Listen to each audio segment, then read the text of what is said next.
All right, can we give a warm welcome to Kimberly Miller? Come on down, Kimberly. Thanks so much for being here today. Thank you for having me, Chad. Well, again, your book's been very helpful to me. I'll share some stories of some specific ways I found some just incredible freedom in my inner world over the last few months going through some of the process you've outlined. But let's start by hearing a little bit of your story. What brought you to faith in God? What brought you to faith ultimately in Jesus? And how did that shape your family of origin and the freedom you wanted in your life? Well, sure. Well, thank you so much for having me. It's a pleasure to be here. I wish I could fly in every weekend from LA just to be part of this community. It's a beautiful church. And I am from Los Angeles. My husband is a professor of government at Claremont McKenna College. And I am a licensed marriage and family therapist with a practice out there.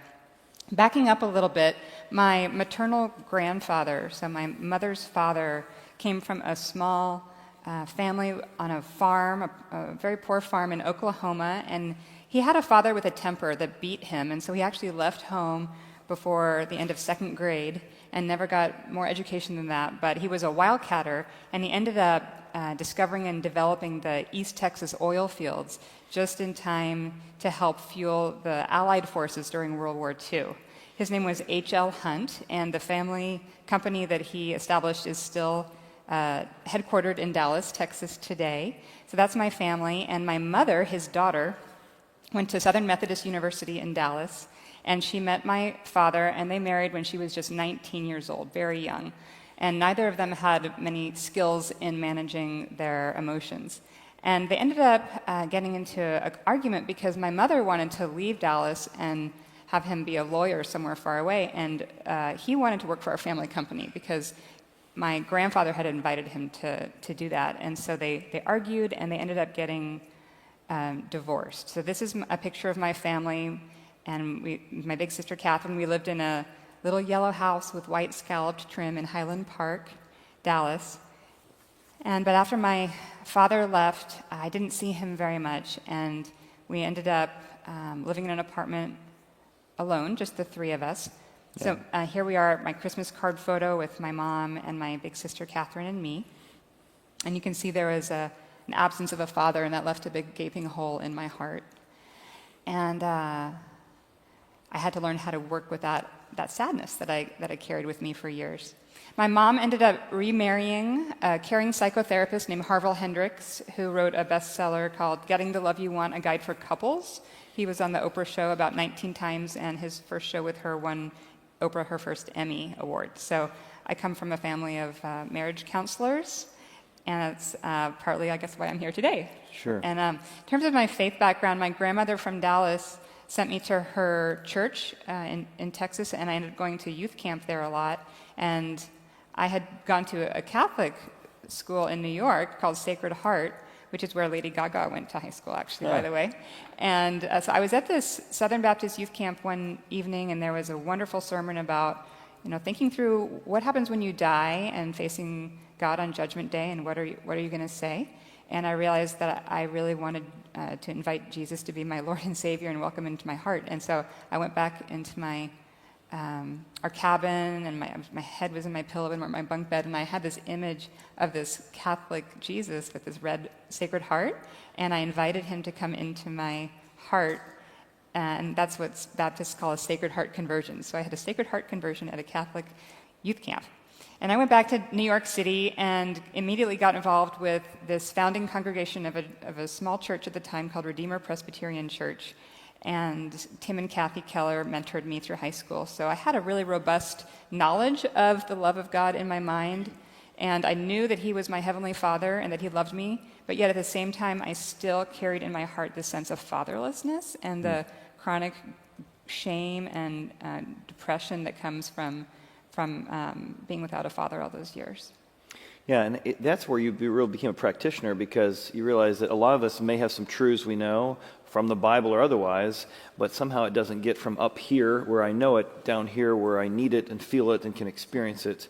And so that was really what became the catalyst for this book that you wrote, which is how what is the problem going on as you see it in society that you wrote this book? Yes. And so after we sort of diagnose the problem, then we'll spend most of our time on the solution side of this. Yes, so the problem is having internal division, having parts of us that don't know the truth that we know. So we can actually be somebody who knows truth and understands in our head that God loves us, but have parts of our souls that are actually cut off from that truth. And this is a biblical notion. It's acknowledged in every major school of psychology, as well as church fathers throughout history. St. Teresa of Avila talked about the interior castle with the many rooms in the heart. St. Ignatius of Loyola talked about the interior movements of the soul. Freud talked about the ego, id, and superego. Transactional analysis talks about the internal parent and child. So there's a long history, including in the Psalms, of this idea of being internally divided. But the question is, can we unite those parts of us to fear God's name? Yeah, in fact, I'll show you some great Psalms. We actually archaeologists have found these ancient diaries in caves, and they brought them all together. We know them as the book of Psalms in the middle of the Bible, but these are ancient diaries of what was a common practice amongst the Hebrews. And they really had this ability to know how to talk to themselves, even talk truth to themselves. And in the midst of talking truth to themselves, they knew where they were. They knew why they did what they did. And this was a common practice taught for families and taught in communities, is how to talk to your own soul. I'll just give you a few of the verses. In Psalm 6:3, "My soul is greatly troubled, but you, O Lord." So here's this distinction between him talking to his soul. Hey, soul, I'm talking to you. You seem troubled. Versus the Lord, I want to bring something I know about God into my troubled soul.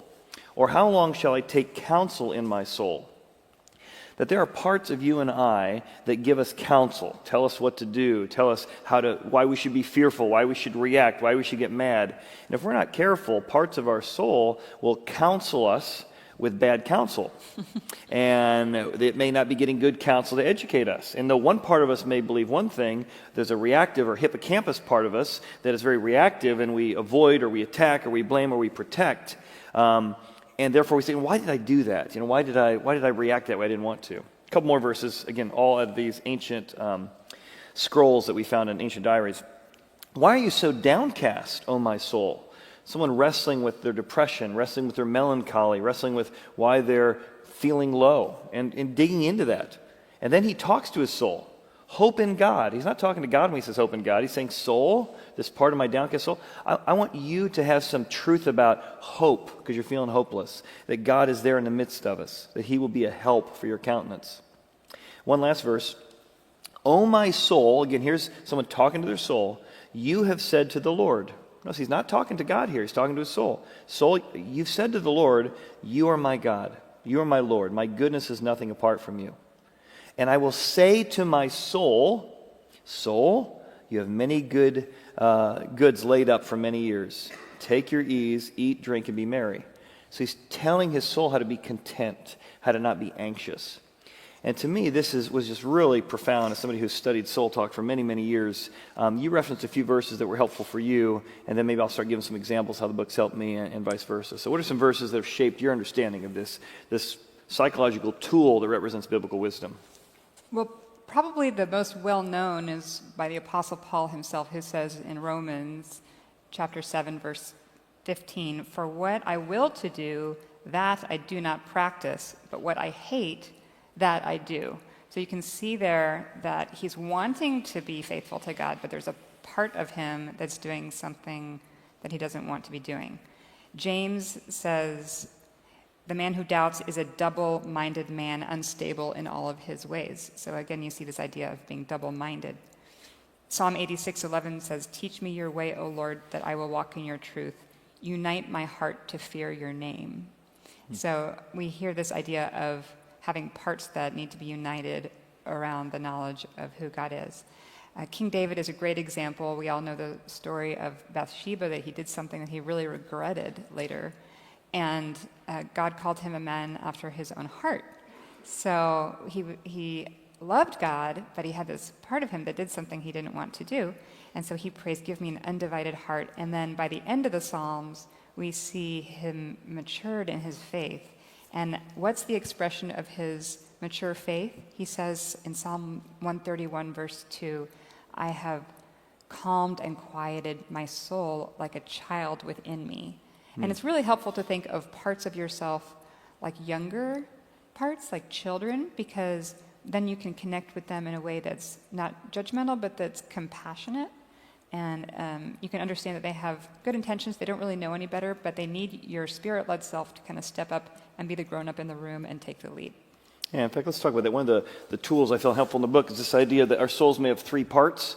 And the first two parts are really your protectors, your firefighters and your project managers. The part of you that's like, man, this crisis going on. I got to solve this. I got to control this. We need to zoom into this part. And you're fighting fires or fighting crisis all the time. Then there's that project manager. And that's the person who's getting things accomplished, getting things organized. And then there's the inner exile, which might be a childhood memory. And as I was reading through the book, I went, yeah, I definitely got a project manager, and I definitely got a firefighter who's very, very overwhelmed after the last 9 months. But I never thought I really had an exile. But man, I had one of the most profound experiences walking around the lake here, going through the book and going through the spiritual exercise, that was probably one of the most freeing things probably ever has happened in my life. And I'd had this reoccurring memory from the past. It wasn't really necessarily a bad memory, but there's this sort of young version of me who really felt like it was his job to make people happy, his job to help people connect who weren't otherwise connected. And I realized that 10-year-old boy, who I pictured wearing this shirt with a 51 on it, because I wore that shirt for a whole year when I was 10, and I just realized that in his strength of wanting to care for people and wanting to help people connect, he was overly responsible for everything.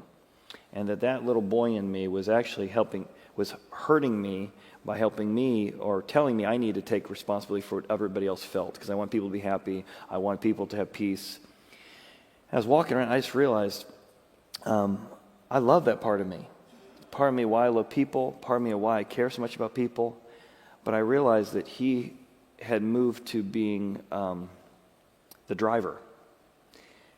And I remember having this moment, as you talked about, where I sort of took that part of my soul and said, this is a part of me, but it's not all of me. I like people happy, but it's not my job to make people happy. And I remember as I was talking to him, I said, sort of the 10-year-old version of Chad, I said, yeah, Chad, I love that about you. I love that you love people. I love that you want people to be at peace. But you're causing conflict in my life right now, because you're telling me I have to make everybody happy, and I can't make everybody happy.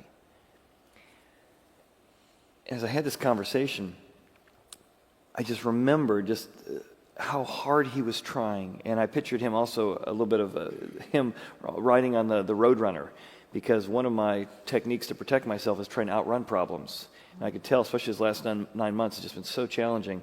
I thought, I'm going to run out of energy if I can't outrun this thing. I got to, go faster, fix this thing quicker.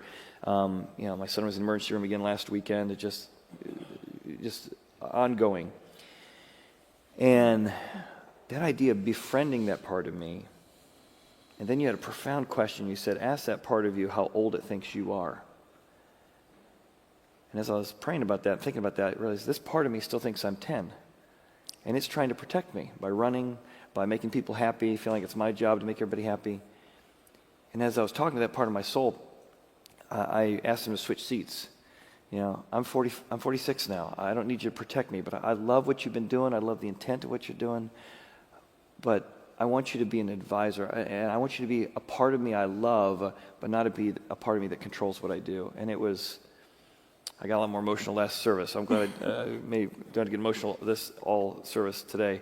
But it was such a profound amount of freedom in recognizing that part of my soul and putting it in its proper place as a child I love, but not somebody who's making me react. So that part of you is still with you now. Without a doubt. Yeah, without a doubt. But it's not working so hard anymore, right? And yeah. So you can feel more relaxed and more rested. And usually when I do this work, people say, I feel lighter. I feel more rested, And then so it just takes some of the weight off your shoulders. Yeah, without a doubt. Yeah, but the part is still with you. You don't want to that's the thing is a lot of people say, I want to get rid of my anger. I want to get rid of my fear. But what happens is then those feelings dig in their heels more deeply, right? There's just like when we polarize interpersonally, we can polarize internally, and our feelings get more stubborn when we reject them. But when we welcome them to God's table, King David said, the Lord has prepared a table before me in the presence of my enemies. What if Jesus would want you to invite the internal parts of you that you don't like to that table so that you could have fellowship with them and invite Jesus to be there too, and let them all enjoy one another and relax. Yeah, so that process I sort of just briefly shared is sort of based on your 5-step process you put in place. So tell us sort of what those steps are. Sort of briefly let us sort of feel that, and then we're going to give a chance at the end of the service for people to go through that. What are the 5 steps to sort of begin to identify the parts of your soul? Sure. So the 5 steps are to, in fact, we could go through that together if y'all fine. would like. So the first step is to focus. So God made us to manifest our feelings physically. And so one way to focus is to actually notice what you're feeling in your body. Like for right now, you could pay attention to a scan from your head down to your toes and just notice, am I feeling tightness or tension anywhere? It might be in your shoulders. You might have a knot in your stomach or have a rapid heartbeat. So what is present for you right now physically? And then consider that this physical feeling might be manifesting from a part of your soul.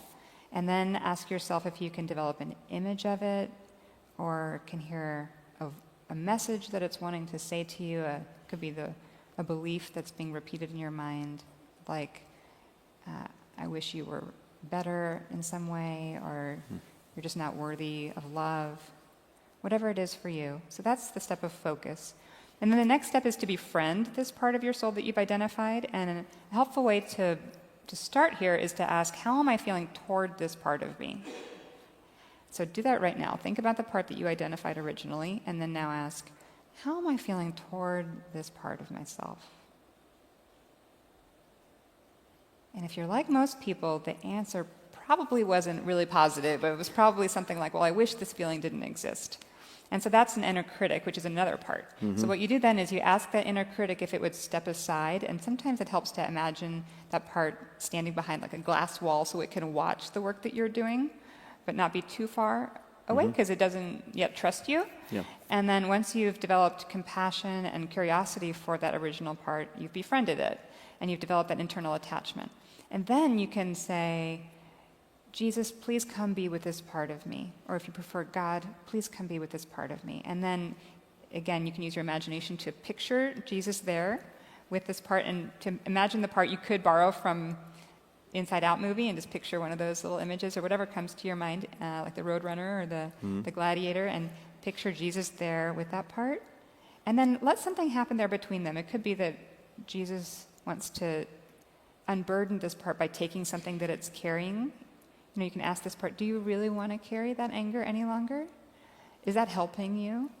What about that memory of that loss that you've been carrying every day? Is it heavy for you to carry that burden, and would you like to give it over to God? And you can give over your burdens to Jesus by imagining them, for example, in a bottle or a box, or as a rock, or perhaps a knapsack that you hand over. Or you could release the burdens with you using your imagination into the elements, like the air or fire, or the water, like extending them down a stream, or even into the earth, or even into the wounds of Christ.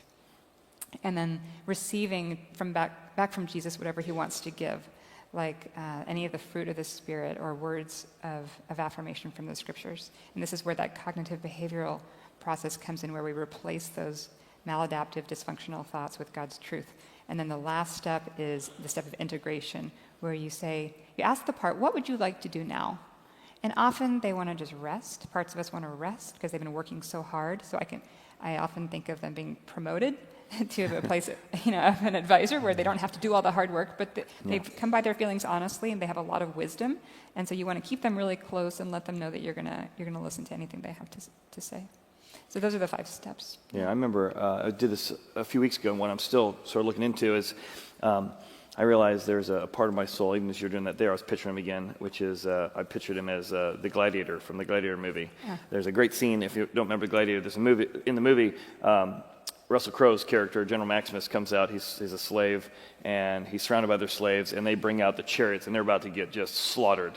And he realizes, there's nothing going to happen here unless we do it. And so he turns to his guys, we can win this if we stay together. And, the chariots are running around, and he is calling it off. Left flank here, right flank here.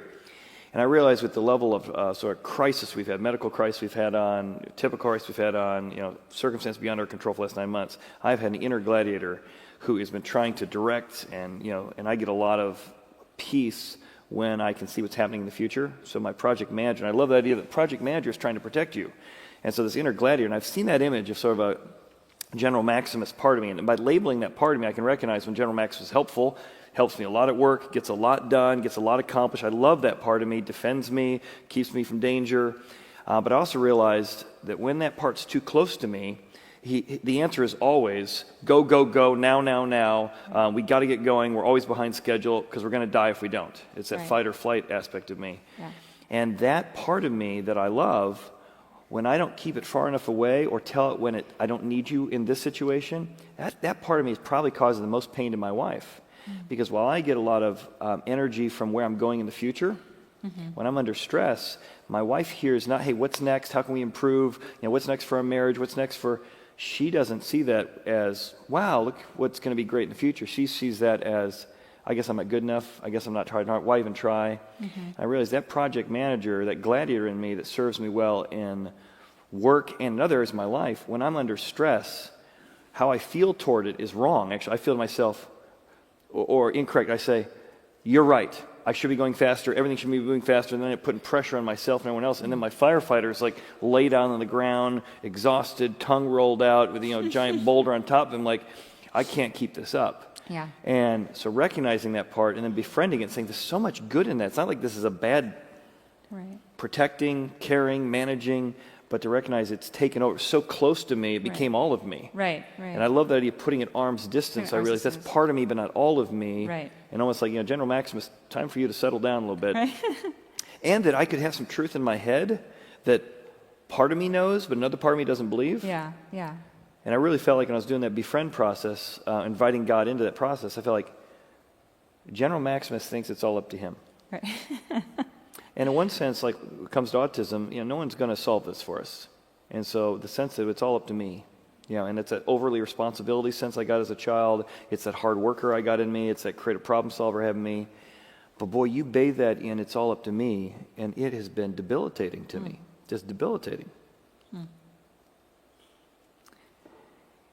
And to instead integrate that and say, what if General Maximus has all his strengths, but he could serve under a real general who really was in control of time and future and people, so I can maximize his strengths while recognizing the shalom and the self-control and the strength that doesn't have to come just from me, but from God. It was another profound, and I'm still working through that one, because General Maximus comes and I sort of remind him, hey, remember you talked about you were open to this truth, that it's not all up to you. That's so beautiful. I love how you say there's another general, even bigger general. I love, one time I saw a picture of a little boy on a plastic lawnmower, riding his plastic lawnmower next to his father, who was on this big John Deere, tractor. And it's kind of like that. Like we're effective. We want to get things done, but we have one who in our lives who's even more effective than we are. We can trust him. But I love how you talked about that perspective, keeping the part of you about an arm's length in front of you. And that's what we mean by healthy boundaries, not being overwhelmed by a feeling, but not exiling it so that it's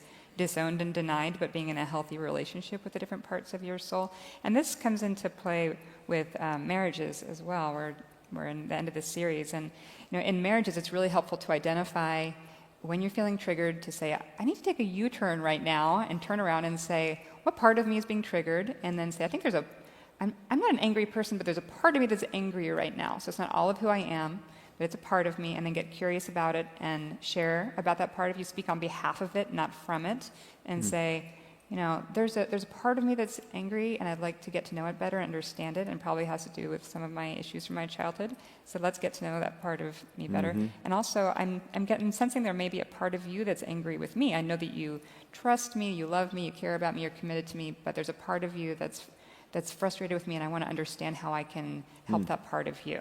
So just using the language of speaking on behalf of parts in marriage and at work and with your kids is extremely helpful. And what are some examples maybe from your life or one of your clients' life that you've seen people go through this process and find more freedom or find more peace in their own life because they've learned how to understand, talk to, and dialogue with their own soul? Well, I talked about my sadness from my father's absence. So I had a real difficulty relating to or managing my sadness, and I was diagnosed with low-grade chronic depression called dysthymia. It's now called persistent depressive disorder, although I've really learned to work with it, and I feel like I'm coming out of it.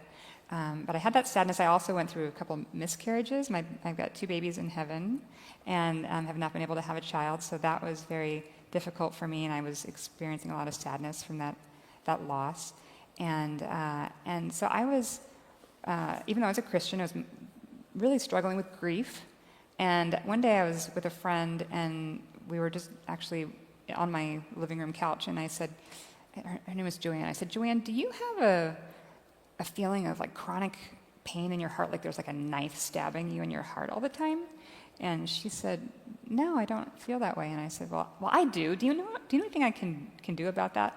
And she said, she picked up a pillow off the couch and she handed it to me, and she said, hold this pillow and imagine this is a younger part of you that's carrying those experiences, and see if you can care for that part of yourself. And just being able to, what I now realized was happening was I was differentiating from that part of my soul. I was getting space from it, and then I was able to get in touch with the Holy Spirit within me and love and care for this grieving part of me from that place where the Holy Spirit dwells. And now I do that all the time. So I have this young part of me that feels abandoned by my father, and I call that my abandoned baby part that I love very affectionately, and sometimes it still tries to overwhelm me, and I say, could you just step back just a little bit? I want to have you with me. I don't want to reject you. I don't want to get rid of you, but I need you not to overwhelm me right now. And I do that too with my envy. I think a lot of people have very beautiful children, and it causes me to have envy. And so I have to work with my envy part and just say, envy part, could you back up from me just a little bit, come out here right in front of me, not where I'm never seeing you again because I don't want to reject it, not where you're overwhelming me, but just at a healthy distance, having good boundaries with this envious part. And I take it through the 5 steps, and then I say, what do you want to do for me now? And it always wants to help me build a better life. So I've applied for adoption. My husband and I are waiting for our match, and we're very excited about that process. And so that's an example of how I've turned that envious part into my ally. And I've seen this work with my clients too. I have a client named Gabe, who was written about in my book, the chapter on anger. He had an anger problem, he said, when he came in to see me for therapy. We identified this as an angry part of him. And I said, how do you picture this part of you? And he said, it's like a fist that just wants to punch someone. Turned out, as we got to know this part of him, it had experienced his father being beaten when he was young because his father was a drug dealer, and Gabe had witnessed this beating when he was young, and so he wanted to punch the people that beat up his dad, and it wasn't helping his marriage. So we worked with this part of him. We invited Jesus to be near, and Gabe saw that fist open up into an open hand, and we talked about what Henry Nouwen speaks of, and John Vanier is the way of the open hand, and he was able to reconcile with his wife. So those are a couple of examples. And why, like this idea of picturing it as something, why is that helpful? Like those images from Inside Out, or, for me, the Roadrunner is very helpful, and I feel like, the Roadrunner's taken over, or General Maximus is taking over, or the exhausted firefighter is taking over with the boulder on top. Why is that imagery? Because even you mentioned the guy who came from a Jewish perspective on this, he wasn't visual, so he just would picture. The founder of IFS, Richard Schwartz, right? Yeah, so you would say, for some of us, we're not visual. I'm very visual, so this part of it works very well for me. Other folks, it's more like, here's the phrase I hear over and over in my head. So talk about why is this helpful to use our imaginations in this, to understand our soul, and for those who aren't visual, how does just hearing that reoccurring voice or seeing those words sort of help with the process? Right. God made us all different. Some people have very vivid imaginations, like Chad, and I do as well. And so it's really helpful to identify a part as an image because we can connect with that part better that way, and even giving it a name, like Adam named the different animals in the Garden of Eden. And C.S. Lewis, St. Clive, talked about how his baptized imagination helped him with his conversion, and he ended up writing the Narnia series and was very imaginative. So the church historically has imagined parts of us throughout artwork. The evangelical tradition is less inclined to do that, but it's really helpful for us to reconnect with our ancient roots and use the imagination that God gave us. And at the same time, if that doesn't work for you, it really just can be helpful to think of a thought, a recurring belief that you have that you wish you didn't have, and connect with the part that way. Yeah, and I thought, especially this idea that the Spirit-led self, Spirit, big S, it's not just we're trying to find those resources in ourselves, because if we had the resources in ourselves, we would have solved it. But we actually need these resources outside of ourselves. So part of this message of God and Jesus is, I want to come into your life. Right. I want to give you all the resources you need, but it doesn't automatically mean that those things spill out into how you feel, how you think, and what you want. Right. We have to do the work of inviting God to be present with the parts of us that are needing his care. That's our job, right? Like God is there for us, but we have to access his power to enter into the farthest reaches of our souls. In fact, there's a great verse in James that says, the word implanted in you, so that's the word meaning God, God gets implanted in you, and then it saves your soul. Which doesn't mean get to heaven. It's the word planted in you then saves, which means delivers or rescues you from those bad messages, those heals, those injuries from the past.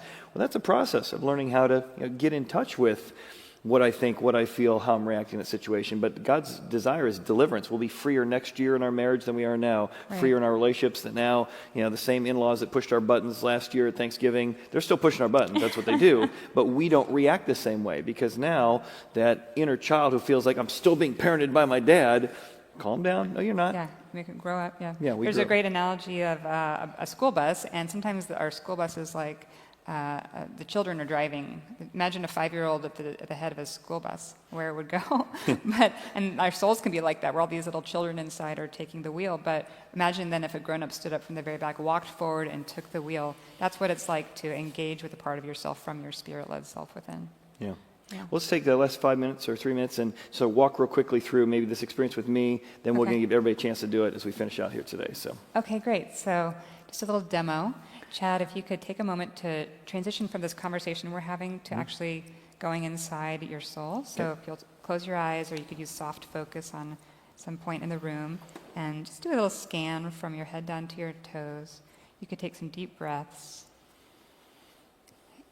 And just notice if there's anywhere where you're feeling tightness or tension, or where you sense that emotion is present for you. Probably my shoulder blades. Your shoulder blades? Good. So just turning your attention there without any judgment, just noticing what that's like, considering that this tension in your shoulder blades might be a part of you that's manifesting physically. And you can just notice for if there's any thought or message or belief that's coming from it, or even an image for you. Yeah, I think it's the same image I had last service. It's a mountain climber. Okay.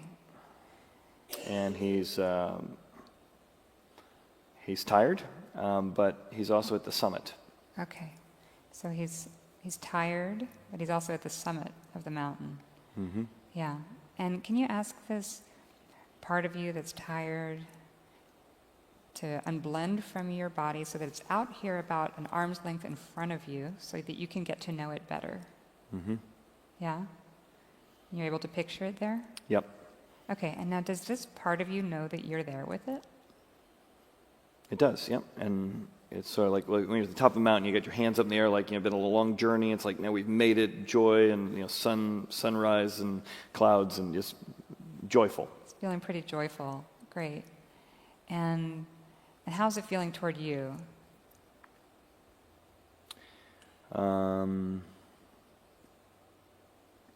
I think joy as well. Joy, is there anything it wants to say?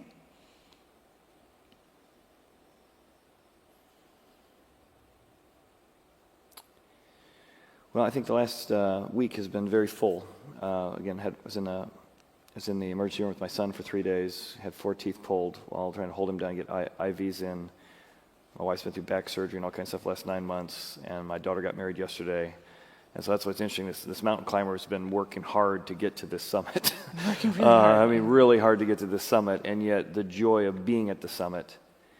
Again, I think you want to say 2 words.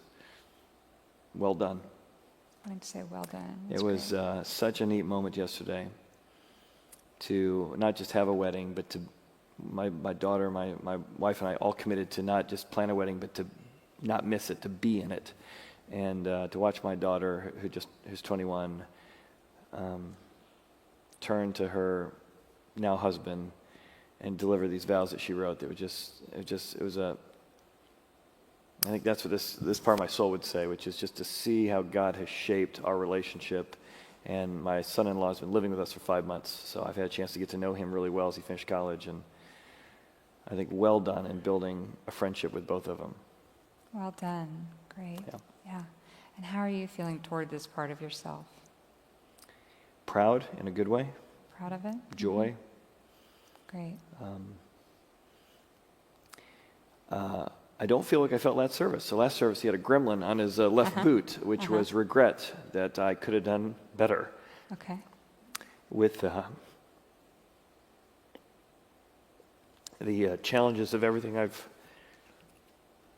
managed and juggled So it's feeling... the last 8 years. But I still feel that emotion, but I don't feel like it's attached to him anymore.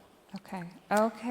So you're still aware of the emotion, but it's not like a gremlin on the boot anymore. Like that's how it was the first service. So that's gone now. But now it just sounds like it's more in Yeah, we touch. threw it over the cliff, and apparently it's it- still there. So he hasn't put it back on. He hasn't put it back on. So that's good. Yeah, that's good news. So the boot's over the mountain. Right? Oh, no, you kicked it with the boot, and it's over the mountain. Yeah. And so you're just present with this part of you now. Sounds like it's able to relax a little bit more right now. Mm-hmm. Yeah, it's kind of becoming more aware of just the softer feelings, more vulnerable feelings that it has, because it doesn't have to be so heroic right now. Mm-hmm. Yeah? Yep. Okay, good. And I'm wondering, is this part aware of who Jesus is? Yes, I think rejoice with those who rejoice, and in contrast to General Maximus, who doesn't really believe God is going to be faithful and come through, although he's trying to learn it. I think this part is be still and know that I am God. You didn't get yourself to this mountain, even as hard as you worked. Okay. I brought you to the top of this mountain. Let me just ask you this, Chad. Can you ask the General Maximus part of you just to kind of watch what's happening here? Would that be all right?